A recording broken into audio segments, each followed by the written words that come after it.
quantos por cento o trabalho preenche a sua vida? Você se reconhece fora do seu trabalho? A sua profissão faz parte da sua personalidade? Ela representa a sua felicidade? É sobre isso que a gente conversa hoje. O que é verdadeiramente o trabalho na vida de uma pessoa e quando ele se torna doentio, não é isso, Marilene? Porque às vezes a pessoa... O trabalho, o ambiente de trabalho tem muito significado na nossa vida. Sim. Mas muito. Se a gente está bem no ambiente de trabalho, a gente... É metade porque o restante que a gente fica em casa é um complemento. É incrível como que o trabalho ele interfere na nossa vida, no geral da vida, naquilo da família, de tudo. Eu acho que a pessoa, se ela está feliz no trabalho, ela está meio caminho andado para a felicidade dela. E assim, qual é o conceito que a gente tem de trabalho, né? Por exemplo, no outro dia eu ouvi, no meu ambiente de trabalho, que trabalho é para você ganhar dinheiro, não para você fazer amigos. Pois os melhores amigos da minha vida eu fiz no trabalho, e inclusive Marilene, entendeu? Então, assim, é um conceito que eu não entendo.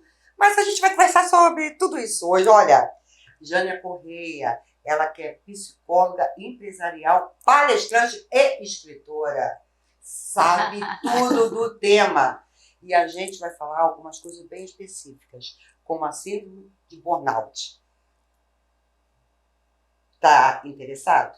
Gostou do tema? A gente adorou! Então curte já esse programa, se inscreve no canal e vem participar com a gente. Seja bem-vinda, querida. Obrigada. Ai, psicóloga empresarial, que chique. Estou muito feliz pela oportunidade, pelo convite de vocês. Como eu disse, é um tema muito interessante que a gente precisa compartilhar, né, considerando que aumentaram os casos de burnout, então é um assunto que a gente precisa estar sempre conscientizando a população. Explique exatamente o que é burnout. Então, o burnout é um termo, né, que ele vem do inglês, que ele significa exaustão. É quando o profissional ele já chegou no limite mesmo do trabalho e ele não consegue mais ter energia para poder produzir uma atividade que antes era bem comum para ele. Então, essa síndrome, síndrome? Isso. Ela se desenvolve, ela acontece devido ao excesso de trabalho. Excesso de trabalho, um ambiente de trabalho exaustivo, metas abusivas, desvalorização profissional. É muito importante a gente frisar que ele acontece no contexto de trabalho, mas não necessariamente por conta de um excesso de trabalho em si, Sim. Mas de acordo com o ambiente que esse trabalhador se é um ambiente tóxico, se é um chefe abusivo, Sim. Pode desenvolver, o trabalhador pode desenvolver. Sim, sem dúvida. É como a Marilene trouxe. O trabalho ele tem um objetivo social, ele tem um objetivo que faz com que você se sente um profissional produtivo. Tem uma questão também de realização de sonhos, né? Porque você trabalha, Sim. Automaticamente ele traz consigo a possibilidade de você construir sua casa, de você fazer uma faculdade, fazer uma viagem. Então, socialmente falando, é importante para todos nós trabalharmos. Mas quando esse trabalho traz consigo um estresse crônico, uma rotatividade dentro de um ambiente de trabalho, o qual faz com que aquele trabalhador ele não consegue ver uma possibilidade de crescer dentro daquela empresa, isso já vai afetando a sua saúde mental. Você disse que a síndrome de burnout tem aumentado? Sim, aumentou, né, pós-pandemia, porque a gente teve uma mudança na rotina do trabalhador brasileiro, né? A inserção da tecnologia, redução de alguns cargos de trabalho, onde fez com que algumas profissões tiveram que fazer outras atividades para poder economizar mesmo dentro da empresa. Então, o trabalhador hoje ele está com uma carga horária também bem puxada no sentido de estar realizando várias atividades, né? Então, isso acaba gerando também uma sobrecarga, dependendo da empresa onde esse profissional ele atua. Eu vejo assim algumas empresas, como por exemplo os bancos, né, com esse negócio de autoatendimento e tal. Na verdade, hoje existe um número muito menor de funcionários e um número muito maior de atribuições, né? Exatamente. E esses funcionários estão sobrecarregados, por isso estressados. Muito complicado isso. Mas A síndrome de burnout, ela foi descoberta quando ela foi, como é que eu vou dizer? Colocada em evidência. Colocada em evidência. A Foi nomenclatura caracterizada, né? caracterizada, essa palavra. Quando? Sim. É importante mencionar que não é uma síndrome nova, né? A gente estuda sobre isso desde a década de 70, que ela já foi estudada, né? Que já vem falando sobre essa questão do estresse crônico. Porém, a partir de 2022, quando ela entrou no CID-11, aí passou a ser uma doença ocupacional. Então, pós-pandemia, isso chamou a atenção dos empresários da questão de falar sobre saúde mental dentro das empresas, né? Então, por isso que hoje se comenta mais sobre a síndrome de burnout, mas ela não é nova, né? Já vem se falando aí desde a década de 70. Mas a partir do momento que pesou nas empresas também, então hoje tem uma conscientização maior, principalmente agora no Setembro Amarelo. Como ela era chamada? Staff, estresse, fadiga. Como que você realiza o seu trabalho dentro de uma empresa? O meu trabalho, ele é diretamente relacionado com a consultoria de RH, onde a gente implanta o RH estratégico dentro das empresas.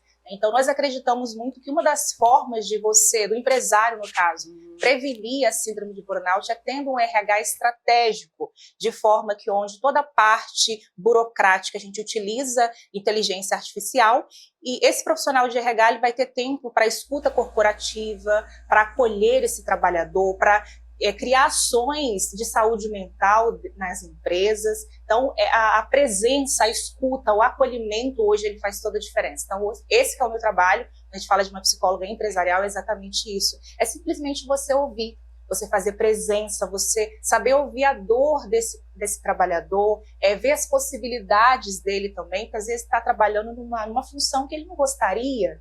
Então, descobrir suas potencialidades e desenvolver novos talentos. É muito comum as pessoas falarem assim, desculpa, Marilene, pode perguntar. Pode você. É muito comum as pessoas falarem assim, não, mas aquela pessoa já tinha problema quando veio aqui para a empresa. Ela sempre foi problemática, ela sempre foi complicada, né? E aquela mulher sempre foi desajustada. É possível que uma pessoa equilibrada, saudável mentalmente, vá para exercer um certo trabalho e adoeça verdadeiramente por causa desse trabalho? Sim. Ou ela já carrega alguma coisa, uma predisposição a isso? Existem várias pesquisas hoje que apontam que não tem como mais separar a nossa vida pessoal da vida profissional. Nós somos um só. Não tem como separar a Jânia da Jânia psicóloga. Eu sou uma só. Então, os meus valores, a minha cultura, a minha forma de ser, a gente tende a levar isso para dentro das empresas. Porém, a empresa ela precisa estar preparada para acolher você, para entender você enquanto pessoa. Eu queria saber o seguinte, como que os empresários, porque o empresário, eu sou empresária também, tá? Então não estou ofendendo ninguém, mas a preocupação maior do empresário é o lucro da empresa. Como que ele tem essa visão de que o funcionário dele está precisando de uma ajuda e como que é feita essa contratação? Porque eu acho tão difícil o empresário enxergar isso daí. O empresário está lá no outro patamar e não quer nem saber o que está acontecendo lá embaixo. É importante uma mudança de mentalidade. Em que sentido? O ser humano, as pessoas, elas não são máquinas. Então, a gente está lidando com uma empresa que tem pessoas que têm emoções, e essas emoções, elas precisam ser consideradas, e o empresário, ele precisa entender que, a partir do momento que você tem saúde mental, você vai produzir mais. Muito mais. Se você é uma pessoa feliz, você vai trabalhar em paz, você vai contribuir para um clima organizacional mais saudável, e você vai trabalhar mais. Agora, se você estiver estressado, se você estiver cansado, como que você vai produzir? Você não vai conseguir. Então, a gente parte dessa lógica de pessoas mentalmente felizes, elas vão produzir mais. Então, eu vejo que o empresário hoje ele precisa ter uma mudança de mentalidade, de colocar as pessoas como parte do seu processo. Tem um processo financeiro, tem um processo de vendas, tem um processo de produção, precisa ter um processo de pessoas. Como que você entra na empresa? Nesse processo de pessoas. Então, eu convido, né, esse empresário a criar processos de integração. Quando esse colaborador entra, saber receber ele de uma forma mais calorosa, passar as informações da empresa, das possibilidades de como que ele pode crescer ali dentro, e também acolher ele de diversas formas, entender ele como pessoa, saber valorizar o tempo de casa, reconhecer que vai ter momentos que ele não vai estar bem e a empresa vai estar ali para ajudar. Enfim, de ver esse colaborador enquanto pessoa, que vai ter momentos que ele vai precisar de ajuda. Então, o meu trabalho hoje ele implanta esse RH humanizado, esse RH estratégico para enxergar esse colaborador em todas as suas dimensões, não somente profissional, mas também enquanto pessoa, enquanto ser humano que tem as suas emoções. Uma pessoa que adoece no trabalho, a recuperação dela é rápida, é lenta, ela pode se curar se ela continuar no mesmo trabalho? Isso vai depender muito do estágio que essa pessoa está no burnout. Um estágio, obviamente, de muito avançado, a recomendação é que ela seja definitivamente afastada daquele ambiente laboral. Não consegue se afastar pelo INSS? Sim. Ela precisa, inclusive, se afastar pela Previdência, mas antes disso, ela também tem que fazer um acompanhamento psiquiátrico e psicólogo. E se afastar do ambiente que levou ela a adoecer. Eu tenho uma amiga que ela ficou afastada, acho que 2 ou 3 anos. Exato, e existe também vários casos de que a pessoa ela não pode voltar mais trabalhar naquela área. Já atendi, no início da minha carreira, profissionais da área bancária, por exemplo, que por mais que tem todo o tratamento ali, mas só de ver uma agência bancária, aquela pessoa ela já tem ali uma recaída. Então, dependendo do caso, como eu falei, a pessoa ela não pode mesmo trabalhar naquela área. Então, ela vai fazer também uma reestruturação na sua carreira, pensar em novas possibilidades de trabalho que não seja aquela que adoeceu. Então, psicóloga Jane, considerando que o mundo do trabalho ele é árido, né? Ele é competitivo, muitas vezes cruel. É possível ser feliz no trabalho? Você diria que é possível? É possível, por exemplo, você ter um problema de autoestima, né, que você carrega desde a infância, e de repente você encontrar a cura disso, o alívio disso no ambiente de trabalho? Que eu quero te perguntar o seguinte: o ambiente de trabalho adoece, ele pode curar também? Pode, deve, precisa. É por isso que eu levanto essa bandeira. O trabalho não foi feito para adoecer. Não foi feito para adoecer. Olha, gente, close aqui, pessoal da técnica bacana. Close nessa camiseta. Vamos lá. O trabalho não foi feito para adoecer, porque todos nós precisamos trabalhar, como eu disse, né? Sim, então, se a gente pensar nesse quesito, estaríamos todos doentes a todo tempo. Né? Então, eu gosto de chamar a atenção também para a autorresponsabilidade. Tem como a gente só culpar a empresa, tá, pessoal? Porque quando a gente fala de burnout hoje, as pessoas já aproveitam disso também para poder culpabilizar os líderes, né? Culpabilizar. E a gente precisa também tomar posse da nossa vida. Né? Como que é a sua jornada fora da empresa? Você cuida da sua atividade física? Qual a última vez que você foi ao médico? Como está a sua alimentação? Então, a gente trabalha também essa questão da roda da vida. Porque às vezes a pessoa ela não administra bem as suas emoções lá fora, né, a sua dinâmica familiar, e aí chega no ambiente de trabalho, tem a pressão do dia a dia também, e isso acaba gerando essa perca de energia.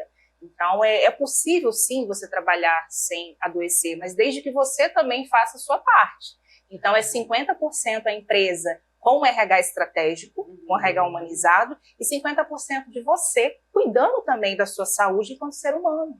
Que aí, assim, a gente consegue ter mais plenitude, consegue estar no estado de flow, que a gente chama, né, que é um estado de plenitude, um estado de paz, e, consequentemente, você vai produzir mais e ficar mais leve. Assim como o meu trabalho, né? Meu trabalho não é fácil, né? Eu lido ali diariamente com problemas dentro de empresas, né? Então, vários desafios, mas se eu não cuidar da minha vida, da minha espiritualidade, fazer uma atividade física, eu não consigo dar conta dos desafios da minha profissão. Eu também estaria no índice aí de burnout. Então, a gente precisa se cuidar, né? Precisa ter essa autorresponsabilidade que é necessário. Fazer terapia, fazer uma atividade física, uma alimentação saudável. Burnout tem uma característica vamos dizer, de pessoas acometidas por esse mal, tipo, a maioria é formada de homens, a maioria é formada de mulheres.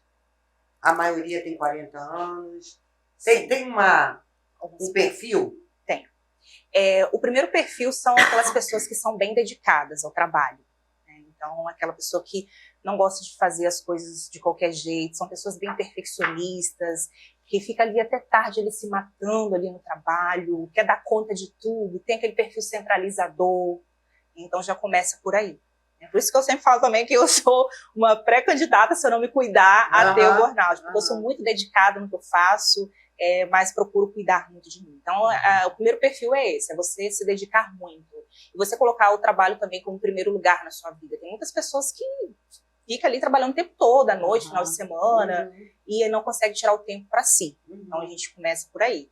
E também tem aquela questão daquele profissional, às vezes, que ele não consegue dizer não.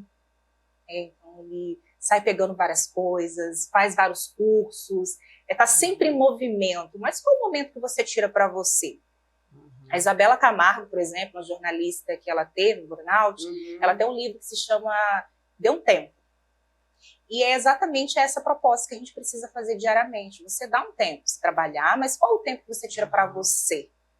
Então, profissionais, pessoas muito perfeccionistas, mulheres também têm um índice muito grande, porque ela já carrega consigo uma jornada de atividades domésticas muito grande, né? Então, trabalha o dia todo, às vezes chega em casa, tem que cuidar dos filhos, fazer almoço, fazer janta, então carrega mais responsabilidades. Temos também algumas profissões de risco, conforme bancários, professores, policiais militares, bombeiros, os profissionais da área da saúde, principalmente pós-pandemia, a gente teve um índice alarmante, os médicos, os enfermeiros. Então, profissões que estão ali com cobranças excessivas também, né? Vendedores, pessoas que trabalham diretamente com metas, e isso acaba gerando essa pressão. Metas absurdas. Metas abusivas, e acaba que a pessoa lá não consegue dizer não, porque às vezes ela precisa daquele trabalho, ela acha que vai dar conta, e chega um momento que o corpo ela não dá mais. Vai dar sinal. Pode ter até um apagão, ela pode ter uma insônia. O corpo ele começa a dar sinais, uma dor de cabeça frequente, irritabilidade. O primeiro sinal do burnout é o cansaço. Então você já começa a segunda-feira cansado, você chega no domingo, você já fica com aquela tensão, ai meu Deus, tem que voltar àquela rotina tudo de novo. Então é um cansaço que ele não passa. Aí já tem insônia de domingo para segunda. Exatamente. A pessoa ela sente um cansaço assim, às vezes passou até 3, 4 dias, às vezes até tirou férias, mas a pessoa continua cansaço, porque é um cansaço crônico. Então isso precisa ficar claro, que às vezes a pessoa hoje, qualquer coisinha, agora estou com burnout. Não é bem assim, a gente precisa entender que é uma doença grave, uma doença séria. Então a gente não pode também aí banalizar, né, essa síndrome como se fosse um cansaço simples, porque um cansaço simples a gente descansa e ele passa. Quando falamos de cansaço em excesso, de perca de energia, já é algo que precisa de entrar com medicação. O que você aconselha às empresas? Eu ia perguntar exatamente isso aí. Não só a empresa, a própria pessoa. Eu estou sentindo que eu estou num cansaço que não acaba. A busca pelo autoconhecimento é sempre o primeiro passo. Mas o que seria a busca? Esclarecer para a pessoa que está assistindo o programa. Essa busca pelo autoconhecimento, você precisa passar também por uma terapia. Quem sou eu? Quais são os meus limites? Quais são os meus limites? Qual é o meu propósito? Porque às vezes também você pode estar trabalhando com algo que não está dentro dos seus propósitos, do que você gosta de fazer. Então esse autoconhecimento é por meio de terapia, leitura de livros, meditação. Você ter aquele momento para você verificar o seu propósito de vida de fato. Porque o seu propósito de vida ele precisa estar conectado com o seu trabalho. Como eu disse, não tem como separar. Então, às vezes, no meio de tudo isso, esse indivíduo ele pode se perder, ele vai pegando muitas responsabilidades, porque hoje também as pessoas focam muito no ter e ela esquece do ser. E aí, nisso daí, você vai pegando, você trabalha final de semana, você trabalha à noite, você faz um bico ali, e você é um profissional autônomo, aí você vai pegando várias atividades para fazer. Nossa, eu já trabalhei nesse ritmo. Exato. Aí chega uma hora que o corpo sinaliza. Olha, a entrevista está maravilhosa, mas o nosso horário... Gente, mas tá boa demais! Vamos dar continuidade a ela, com certeza. A gente te agradece muito. Seu depoimento foi maravilhoso, foi esclarecedor. Agora, dá um recado para as empresas. Você falou do trabalhador, agora Fala das empresas. Fecha falando para as empresas, os empresários. Sim, eu gostaria assim, de reforçar essa mudança de mentalidade no sentido de ter um olhar diferente para a sua equipe, né? De saber que as pessoas que estão ali, elas estão se importando com a sua marca também, porque vocês estão ali, estão contribuindo para a evolução das suas empresas e elas merecem ser cuidadas, elas merecem ser amadas, ser ouvidas, receber feedbacks, serem valorizadas. Porque quantas pessoas que às vezes trabalham tantos anos dentro de uma empresa e não recebem nem muito obrigada. Às vezes não é só o salário financeiro propriamente dito, mas o salário emocional. Então, eu conscientizo você, empresário que está nos ouvindo aqui, a cuidar do salário emocional da sua equipe, porque com certeza você vai ter aí uma excelente produtividade e o lucro que você tanto deseja. Ai, querida, que lindo. você falou que é consultora de RH. Isso. Você ajuda as empresas nesse processo? Ajuda as empresas a implantar esse RH estratégico por meio de utilização de sistemas de RH para tirar toda a parte burocrática dessa empresa para que ela consiga ter tempo para a escuta corporativa. Porque RH é muito subjetivo, ele precisa ser subjetivo. Ele precisa abraçar, ouvir, criar projetos e oficinas sobre informação para a pessoa cuidar dela, né? Então, quando você fica com RH que fica focado em folha de pagamento, que não é função de RH, controle de férias, ou às vezes fazendo planilhas, você não consegue ter tempo para ouvir as pessoas. E como é que uma pessoa que esteja assistindo o programa faz contato com você? Tem lá o meu Instagram, né, @JâniaCorreia_, e o meu contato também, que eu posso disponibilizar. Pode, agora. No meu celular, que é o DDD 28 99905 7025. E vai ser uma honra contribuir para que essas empresas tenham pessoas mais felizes e automaticamente mais produtivas. Obrigada, querida. Eu que agradeço. Muito obrigada. Gostou demais esse programa. Está na hora de você se inscrever no canal, né, Marilene? Exatamente. Dá o seu joinha, curte. Olha que bacana se a gente compartilha esse programa para ele chegar a muito, muito, muito mais pessoas. Você ajuda a sua empresa, você ajuda o seu amigo, você ajuda a quem você conhece, a quem você não conhece, porque essa é a missão do Entre Elas, né, Marilene? Exatamente. Seja muito bem-vinda, querida, e muito Obrigada. obrigada. Até a próxima.